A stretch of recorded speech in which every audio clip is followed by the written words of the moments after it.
The Caliphate, a form of rule in Islam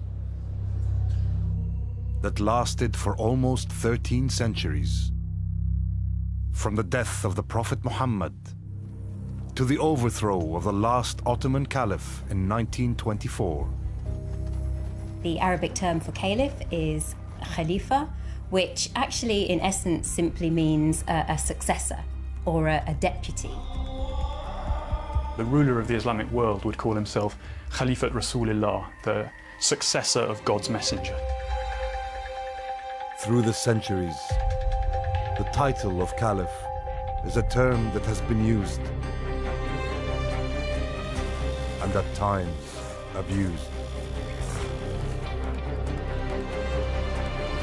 In June 2014, a militant group calling itself the Islamic State in Iraq and the Levant, or ISIL, declared the establishment of a caliphate, a call rejected by most Muslims around the world.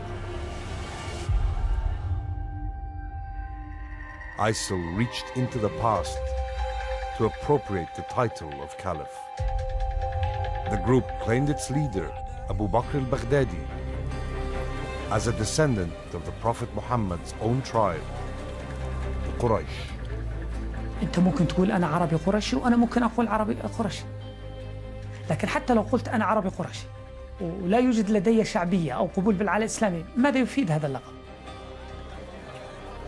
This is the story of how the title of Caliph began in the Prophet's tribe, and how, 9 centuries later, the title was used by people of a different race.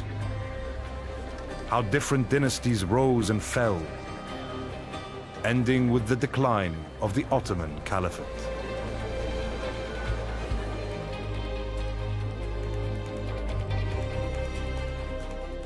This is the story of the Caliph.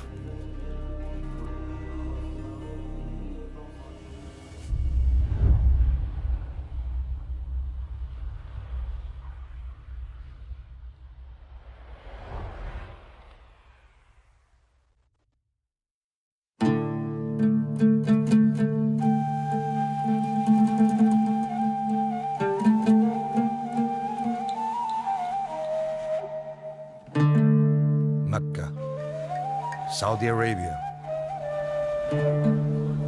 the holiest city of Islam.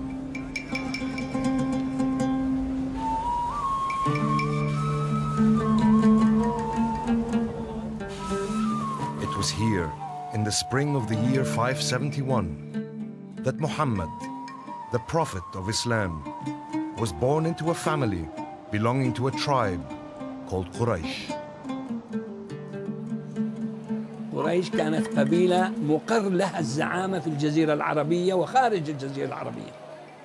قريش كانت أهل التجارة والمعرفة في أحوال البلاد العربية. قريش كانت تعرف معظم الحكام بالأطراف.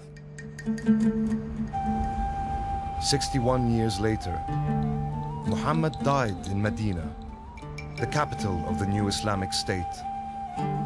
And with his death came the problem of who should be his successor. One thing seemed clear: the new caliph had to come from the Prophet's tribe.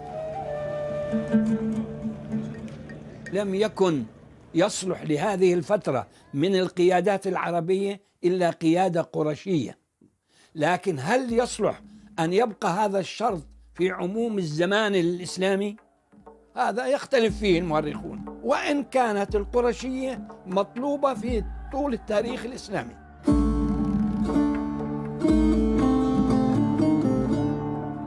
For 300 years after the Prophet's death, the Caliphate remained in his tribe.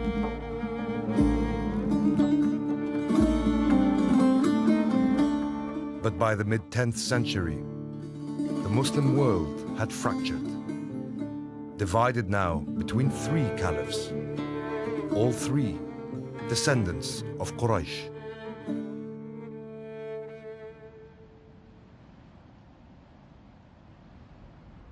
In centuries to come, one by one, each of those three caliphates would crumble and fall.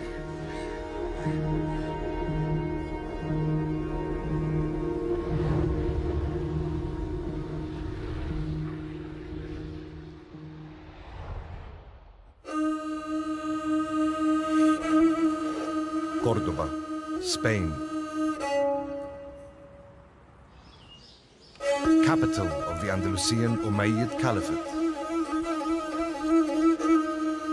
A distant remnant of the Umayyad dynasty that ruled from Damascus in the 7th and 8th century. The death of the second Caliph, Al-Hakam, ushered in half a century of chaos among members of his family. In 1031, the 9th and last Umayyad Caliph, Hisham, was forced to step down. الأمر كان ضد مجرى التاريخ، ضد مسار التاريخ. كيف يعقل أنك منبوذ بقوسين داخل محيطك الإسلامي وتسعى إلى إقامة دولة بديلة في نقطة نائية من الأرض هي بلاد الأندلس؟ فأنت لا يمكنك أن تساهم في التأصيل دينيا لمصداقية خطابك حول الخلافة، وسياسيا لا يمكنك أن تجمع كلمة المسلمين كلهم في كل نقاط الأرض تحت راية واحدة هي راية الخلافة الأموية.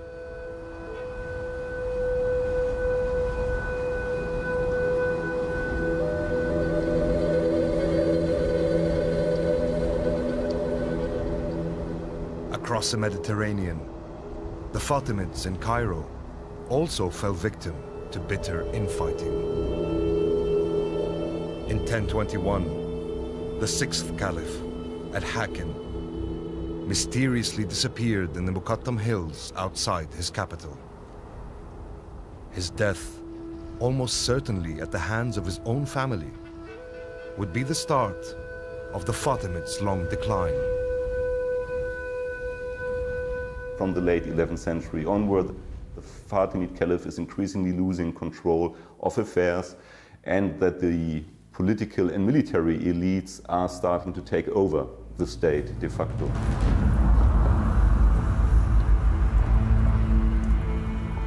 In Baghdad, the Abbasids were suffering a similar fate.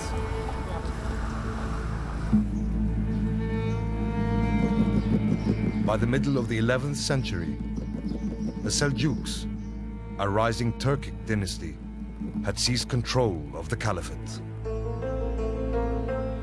السلاجقة حققوا انتصارات خاصة على الروم وكونوا إمبراطورية قوية، لكن الخلافة فيها لم يكن لها أي دور، وإنما كان شخصا برضه له السلطة الإسمية والشرعية.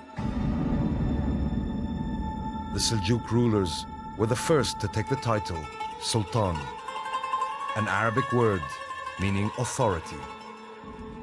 And in the trials to come, the defenders of Islam would be sultans of non-Arab birth.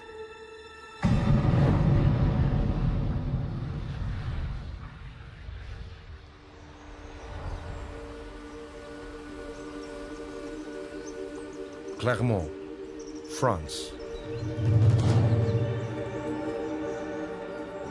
The statue of Pope Urban II, pointing eastward. In November 1095, from this city, he launched a Christian campaign to recapture Jerusalem and the Holy Land from the Muslims. The Crusades. Clermont was planned by the Pope to be an assembly where he reasserts his authority to declare war.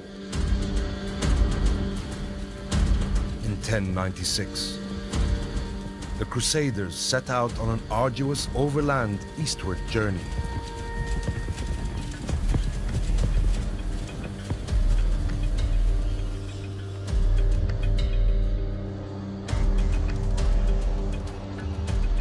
After 3 years of demanding travel and fierce battles, they finally reached their goal. In July 1099, the Christians captured Jerusalem.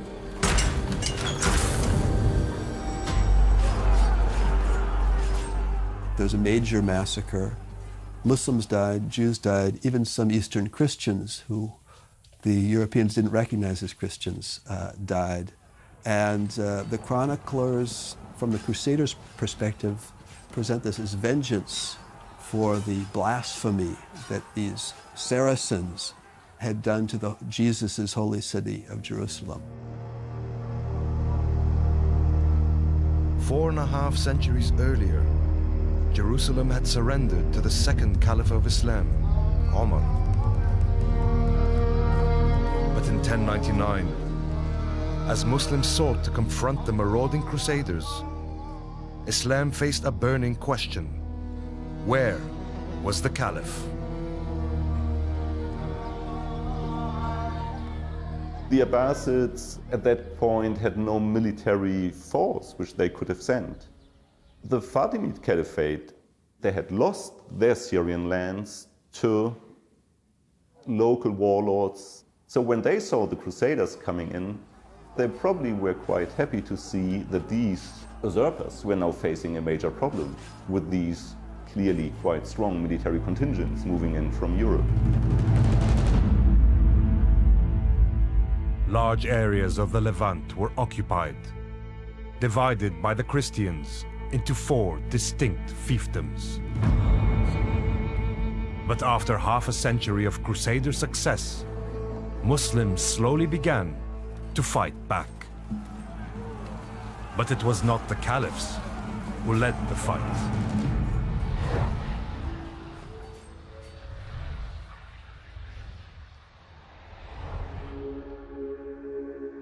Damascus, Syria.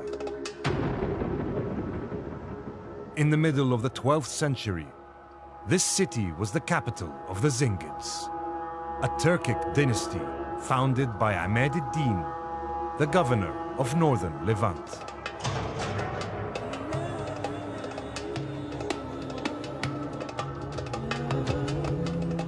In 1144, he had secured the first Muslim victory against the Crusaders. وأول إمارة تحررت هي إمارة الرها. شعر المسلمون بهذا الانتصار أن بإمكان الأمة الإسلامية أن تقاوم، فكأنه أعطى أمل بأننا بإمكاننا أن نحرر أرضنا. In 1146, Nur ad-Din succeeded his father in the struggle against the Crusaders in the Levant. 2 decades later, he would be fighting them over another prize. هنا الصليبيون تحرشوا بمصر. طلب الحاكم الفاطمي من نور الدين زنكي أن يساعده في مواجهة الصليبيين، فأرسل له أسد الدين شيركو، وتعني كلمة شيركو في اللغة الكردية الأسد.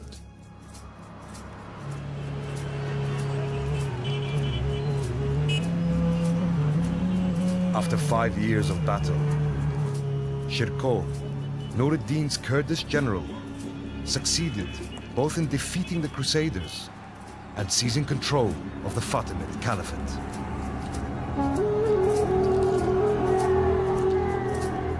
He was succeeded by his nephew, Salah ad-Din, the man known to the West as Saladin.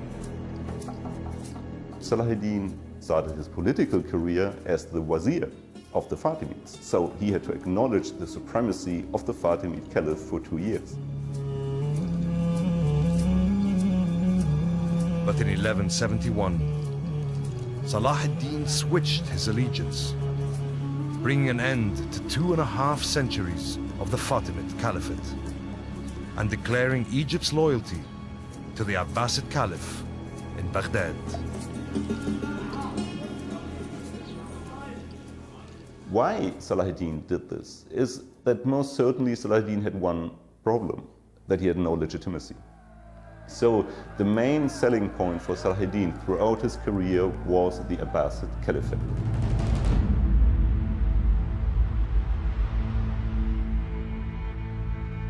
The Karak Castle, Jordan, one of the largest Crusader forts in the Levant. From this powerful position, the Crusaders began to harass Muslim trade caravans, threatening even Mecca itself. Salah ad-Din unified the Syrian and Egyptian political landscape, and the only remaining non-Salah ad-Din or non-Ayyubid polities were the Crusader states. So it was natural for him to move against them. In July 1187, here in northern Palestine, at a place known as the Horns of Hattin, Salah ad-Din's forces crushed the Crusaders.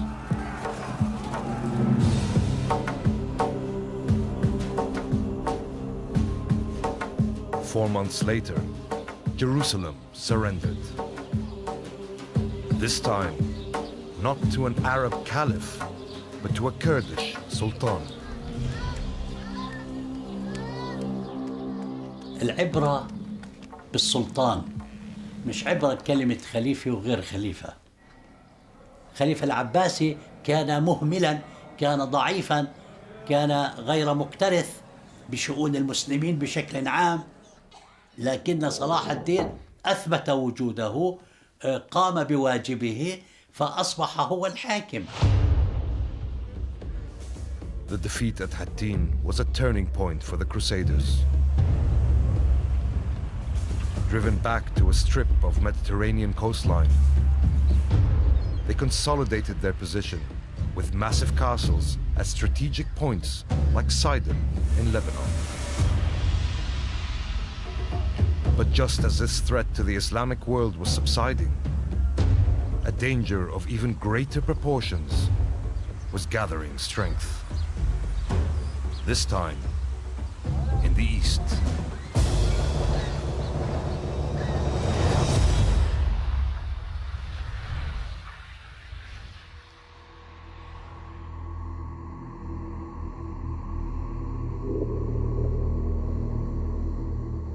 An ancient school in Baghdad, built by the Abbasid Caliph Al-Mustansir.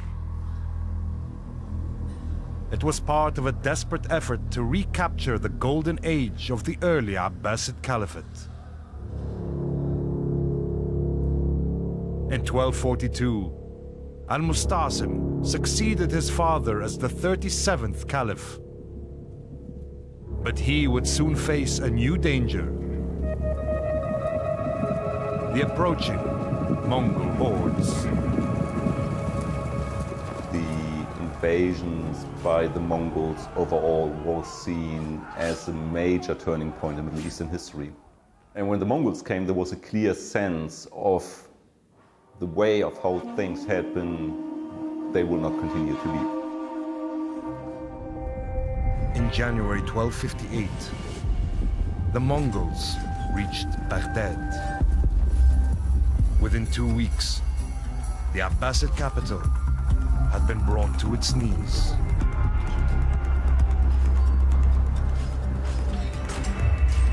The Caliph, Al-Mustasim, was executed. The great city reduced to ashes.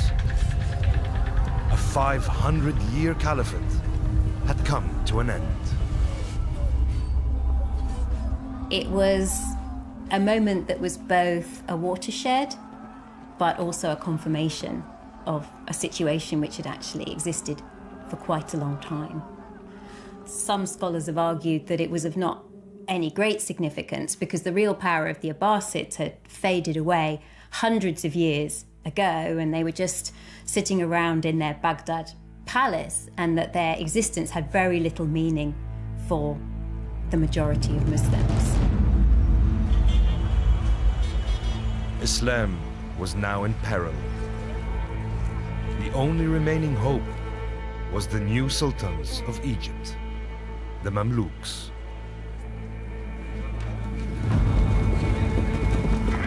Brought as slaves from Central Asia to form an army for the Ayyubids. They had supplanted Salah ad-Din's dynasty. In September 1260, here at Ain Jalut in Palestine, the Mamluk army met the Mongols in battle. It was a decisive victory for the Muslims. The Mamluks had saved the Muslim world, and their tenuous legitimacy was about to be strengthened. There was a member of the Abbasid family who managed to escape from the slaughter in Baghdad and make his way to Cairo, where the Mamluks of Egypt subsequently recognized his descendants as caliphs in Cairo and derived their legitimacy from this kind of shadow or puppet caliphate.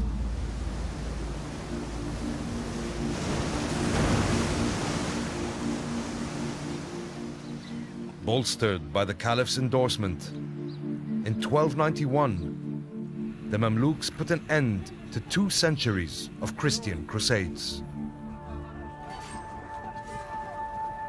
Acre, the last Crusader fortress on the Mediterranean, was captured.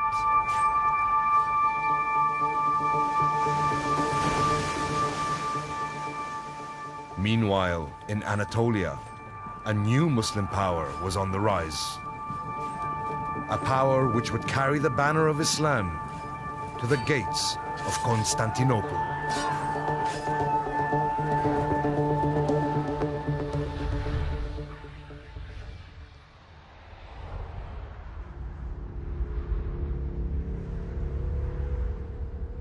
In 629, during the life of the Prophet Muhammad, the first ever battle between Muslims and Byzantines took place here in Mu'tah, southern Jordan. The fight ended with the Muslims defeated and their withdrawal to Medina. But the setback would be temporary. The great prize of Constantinople still beckoned. Zira İstanbul denildiğinde akla Peygamber Efendimiz ve onun meşhur fetih hadisi geliyor.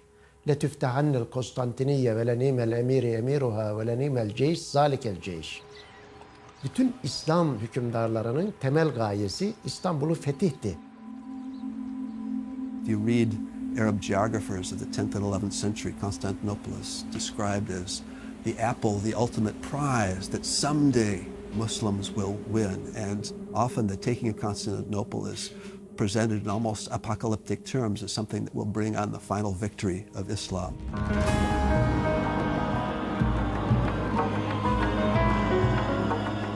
That final victory would fall to the Ottomans, a Turkic Muslim tribe that had emigrated from Central Asia to settle in Anatolia.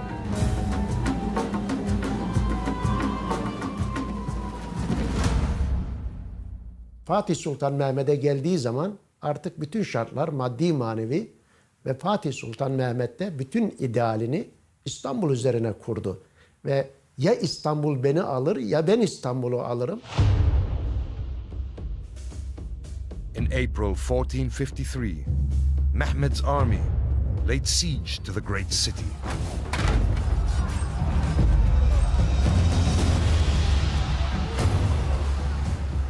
Seven weeks later, the Ottomans battled their way into Constantinople.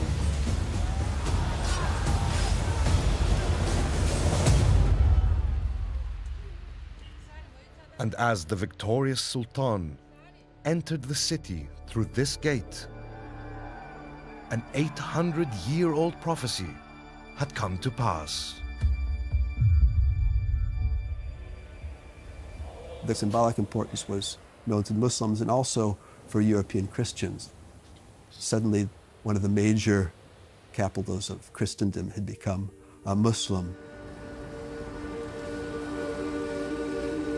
But just as they tasted the fruits of victory,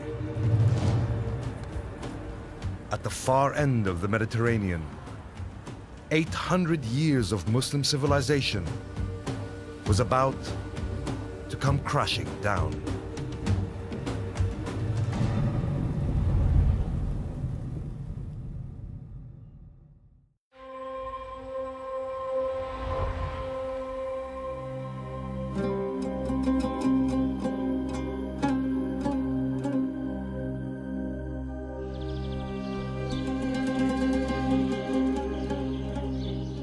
the Alhambra, a Muslim citadel and palace.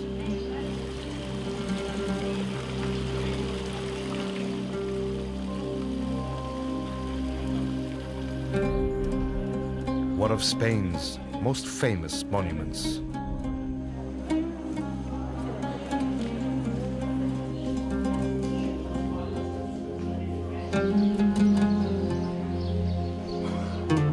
For more than 2.5 centuries, this palace in Granada was the seat of the Nasrids, the last Muslim dynasty in the Iberian Peninsula. La Alhambra se hace ya cuando queda un pequeño reino nazarí que ocupa solo el sureste de la península, ya no tenía el poderío del Califato de Córdoba, pero sin embargo se consigue una arquitectura que con materiales pobres da unos resultados de una gran belleza.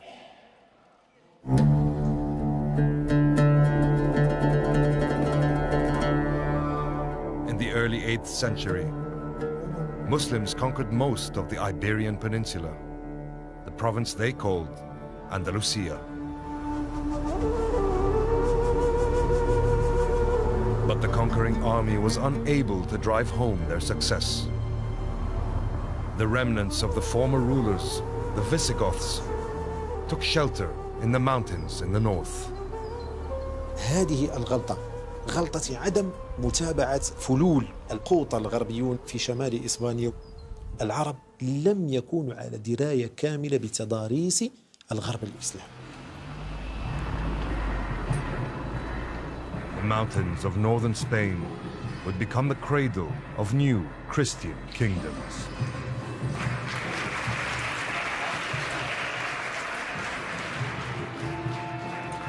Kingdoms that would start a holy war, La Reconquista, to reconquer the Iberian Peninsula and end what they saw as Muslim occupation.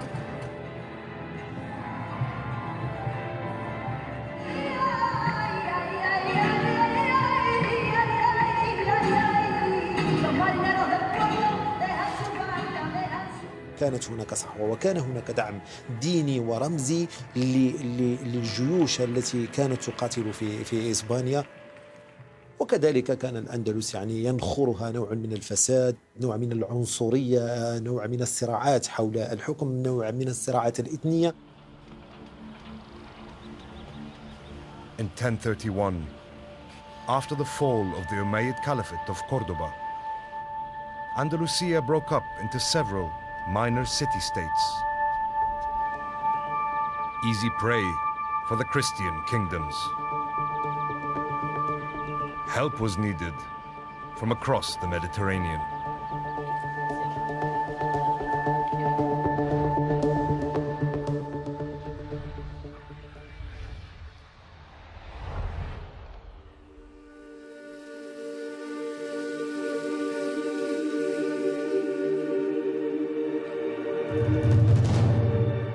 Marrakesh, Morocco. Founded in the 11th century as capital of the Moravids. This Berber dynasty and its successor, the Almohads, crossed the sea to Andalusia to confront the threat from the Spanish Christian kingdoms. كان المؤرخون يذهبون إلى أن مصداقية أو شرعية الدولة تتحدد بمدى تجند المغاربة والدولة الموحدية في نجدة إخواننا المسلمين في بلاد الأندلس. والسلطان أو الحاكم الذي لا يتحمل مسؤوليته الجهادية في الدفاع عن إخواننا في بلاد الأندلس تصبح شرعيته موضع تساؤل. For more than a century, the Reconquista was held at bay. Until the year 1212, when the Christian kingdoms of Castile, Navarre, Aragon and Portugal united against the Muwahids.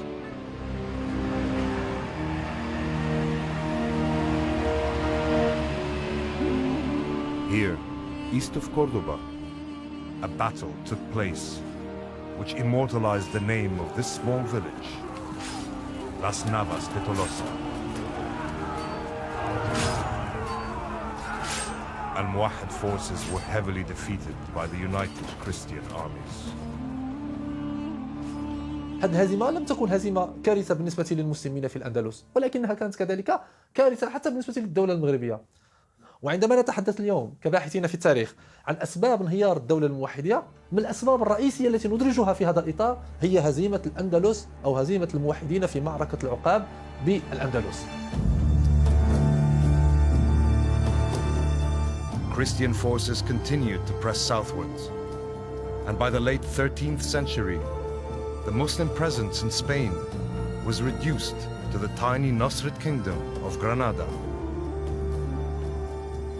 كانت غرناطة هي ملاذ كل الفارين من الأندلس من يهود ومسلمين. هذه المدينة يعني بقاؤها كان مرتبطا بمجموعة من المعاهدات ومجموعة من الاتفاقيات التي كانت موقعة بين الطرفين حول يعني ضمان يعني التبعية والولاء، والمسألة مرتبطة بأتوات وضرائب إلى غير ذلك، كأنهم يؤدون لهم مالا من أجل تجييش جيوش من أجل محاربتهم.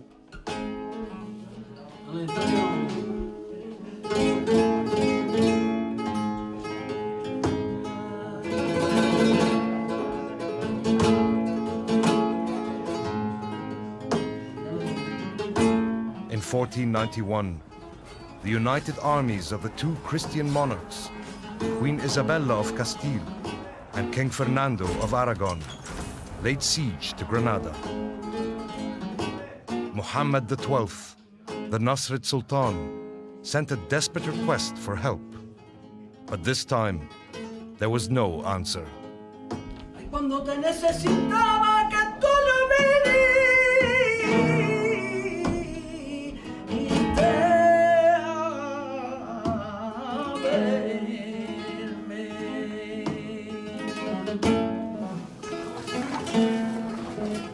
With no sign of help appearing, the city surrendered to the Spaniards.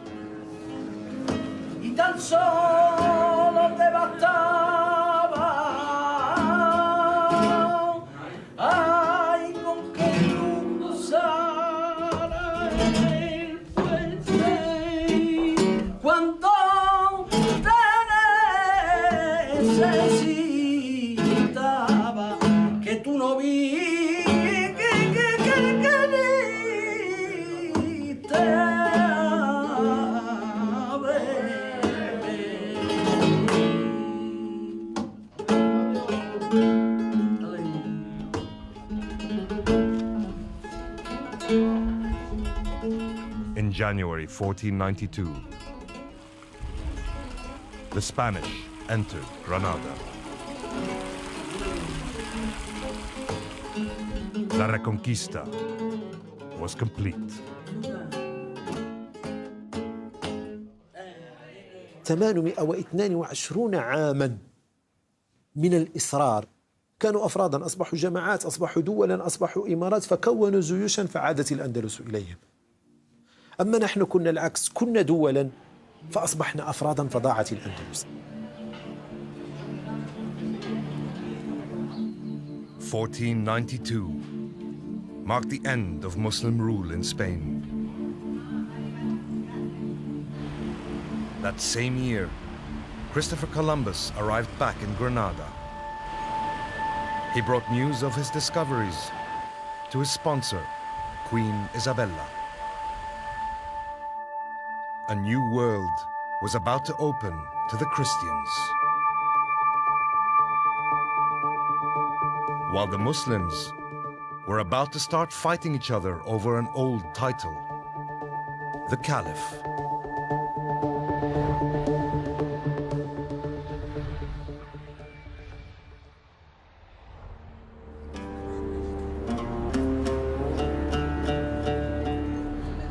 In 1453, Istanbul, no longer called Constantinople, was made capital of the Ottoman Empire.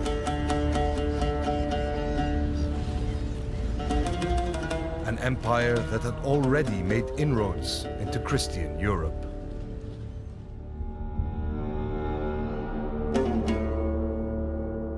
the Sultan, whose remains lay here in this mosque, had a different strategy.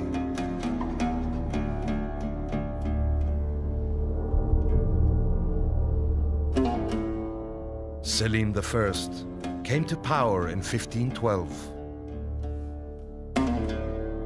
5 years later, he had toppled the Mamluk dynasty in Egypt and tripled the size of the Ottoman Empire. When the Ottomans conquer Egypt, they take over from the Mamluks. They can claim to be protectors of the holy Muslim sites, Mecca and Medina, and they, if you like, inherit the mantle of being caliphs from this shadow line of Abbasid caliphs in Cairo. Sultan Selim işte orada şey diyor, halifeliği getirtiyor. Yani bildiğim kadarıyla İstanbul'a geliyor. Bazı rivayetlere göre bu halife devretti ve Kahire'ye geri döndü. Bir ikinci rivayette İstanbul'da idam edildiğine dair. 2 tane rivayet var. Bu 2 rivayetin hangisi doğru? Çünkü Osmanlı kaynaklarında bu konuda elimizde kayıt yok.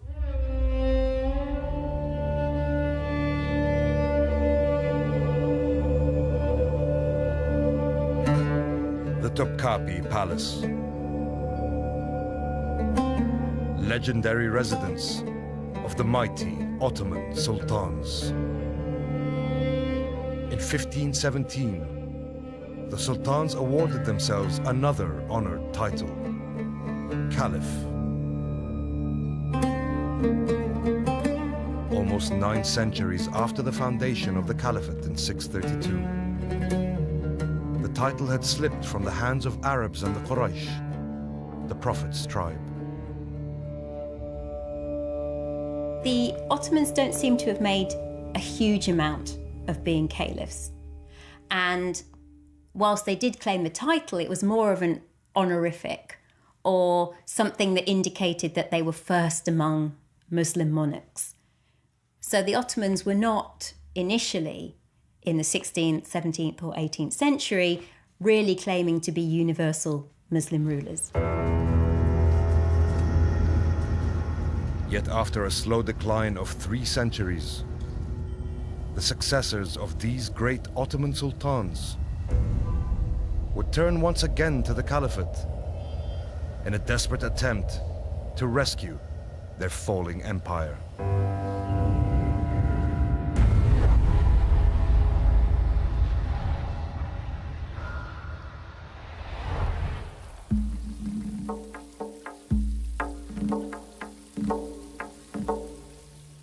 Yildiz Palace, Istanbul, the residence of Sultan Abdulhamid II, who came to the throne in 1876.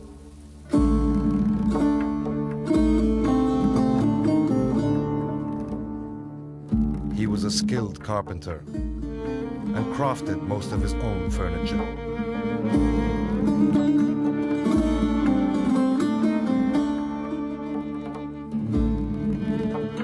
As he chiseled and planed, the carpenter sultan was contemplating the gradual loss of territories.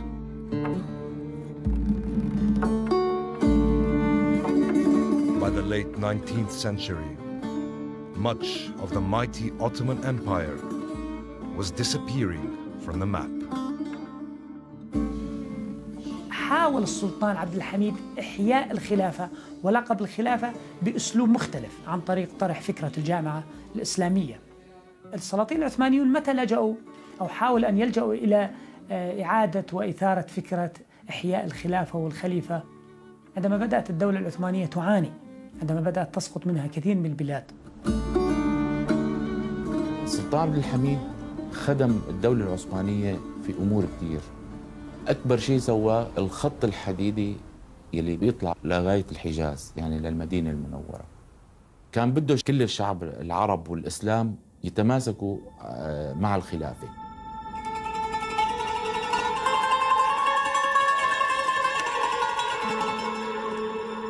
But the Sultan's attempt to exploit the spiritual power of the title Caliph could not save him.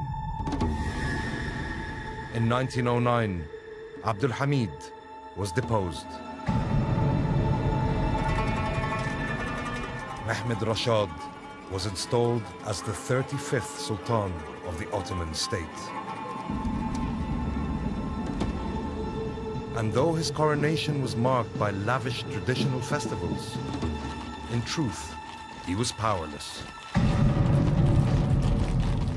1909'dan itibaren Osmanlı Devleti değişti. Yani Osmanlı Devleti'ni artık padişahlar idare etmiyor, halife idare etmiyor. İttihat ve Terakki dediğimiz bir hükümet idare ediyor. Bir junta hükümeti idare ediyor.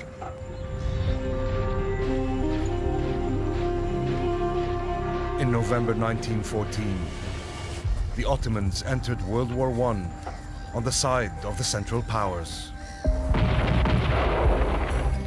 A holy war in the name of the Caliph, a war that would prove disastrous for the Caliphate.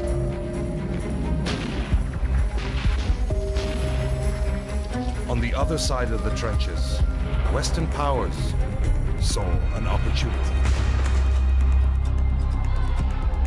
بريطانيا كانت محتلة كثير من مناطق العالم العربي. هلا كان بقي عندها ما يسمى المناطق الاستراتيجية اللي هي مناطق بلاد الشام والعراق. ولذلك كانت تنظر انه هذه فرصة لأن يحقق مقام. وفعلا استفادت عن طريق انها دعمت العرب بأن يقوموا بثورة ضد من؟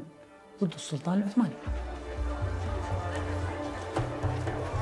And to encourage the Arabs to rise up in revolt, the British too would turn to the ancient power of the Caliphate in the person of Sharif Hussein, the custodian of Mecca.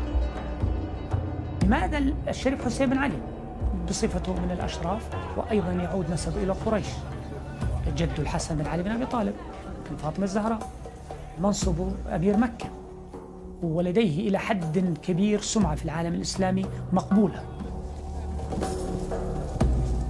In June 1916, what was called the Great Arab Revolt erupted in Hejaz, a desert region in the west of what is now Saudi Arabia. Under the command of Sharif Hussein's son, Faisal, and with the advice and help of a British officer, T.E. Lawrence, Arab forces advanced northwards, supported by the British, who attacked on two fronts. Within 2 years, in 1918, the joint forces had taken the whole of the Levant and Iraq.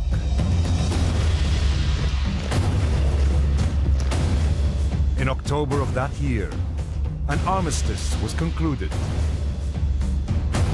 The Ottomans had suffered a humiliating defeat.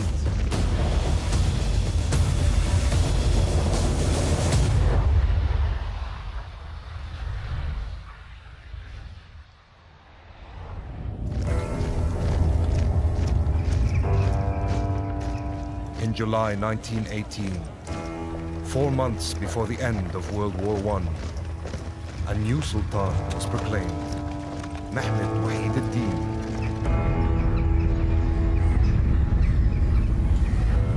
He was to rule over what was left of the Ottoman Empire, virtually nothing, Anatolia and Istanbul. But even this would soon be lost.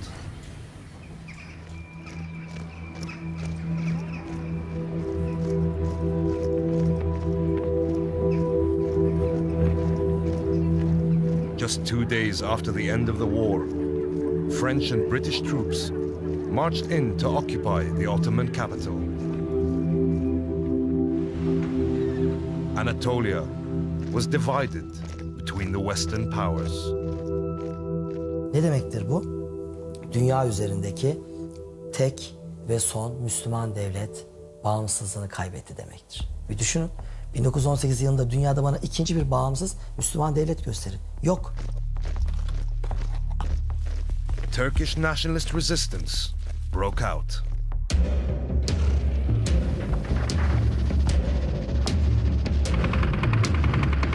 After 3 years of bloody fighting, the Turks succeeded in liberating Anatolia. Only Istanbul was left occupied, and in it, was a sultan now viewed by nationalist Turks as a traitor. Nitekim Kurtuluş Savaşı'nın kazanılmasıyla birlikte ilk defa olarak halifeye karşı söylemler başladı. Seni istemiyoruz. Zira padişaha karşı padişah aynı zamanda sanki vatanın kurtulmasını istemeyen, sanki Kuvayi Milliye hareketine karşı gibi gösterilen. In Ankara, on the 1st of November 1922, the Turkish National Assembly abolished the Sultanate. 2 weeks later, Mehmed Wahiduddin, Sultan and Caliph, left the Dolmabahce Palace, the residence of Ottoman rulers, through this gate, bound for exile.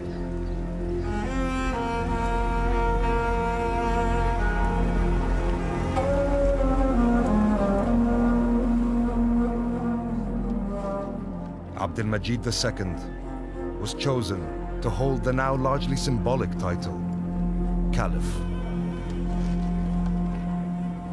Türkiye Cumhuriyeti bağımsızlığını ilan ettiği anda Avrupa devletleri tanıma noktasına kuyruğa girdiler. Sebep neydi? Demek ki orada yapılmış bir takım anlaşmalar vardı. Bunlardan biri de halifeliğin kaldırılmasıydı. İslam dünyası derbeder olmalıydı, başıboş olmalıydı, her kafadan bir ses çıkmalıydı ve rahat yönetilebilmeliydi.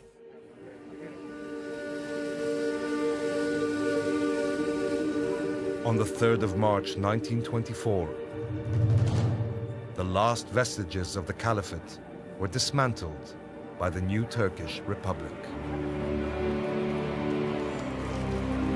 The title of the universal ruler of Islam, a title 13 centuries old, had been terminated by Muslims themselves.